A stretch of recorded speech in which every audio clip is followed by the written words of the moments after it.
ಎಲ್ಲರಿಗೂ ನಮಸ್ಕಾರ. ನಾನು ನಿಮ್ಮ ಅರುಣ್ ಮಾತಾಡ್ತಾ ಇರೋದು. ಇವಾಗ ನಾನು ಇರೋದು ಬಾಸ್ಲಿಕಾ ಬಾಮ್ ಜೀಸಸ್ ಅನ್ನೋ ಒಂದು ಚರ್ಚ್ ಅಲ್ಲಿ.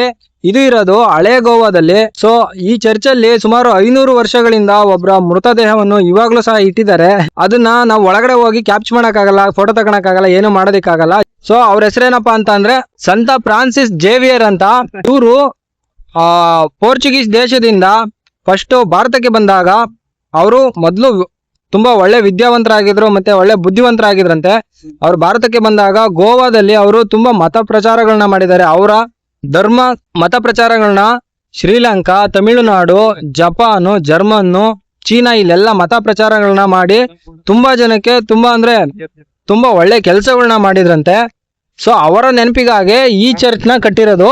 ಸೊ ಇದು ಯುನೆಸ್ಕೋದ ವಿಶ್ವ ಪರಂಪರೆಯ ತಾಣವಾಗೈತೆ ಇವತ್ತಿಗೆ. ಏಕೆ ಅಂದ್ರೆ ಅವರ ಮೃತದೇಹ ಮತ್ತೆ ಅವರ ಕೆಲವೊಂದೆರಡು ನೆನಪುಗಳಿಗೋಸ್ಕರ ಈ ಚರ್ಚ್ ನ ವಿಶ್ವ ಪರಂಪರೆ ತಾಣವಾಗಿ ಇದನ್ನ ಮಾಡಿದ್ದಾರೆ. ಇದು ಇರೋದು ಹಳೆ ಗೋವಾದಲ್ಲಿ.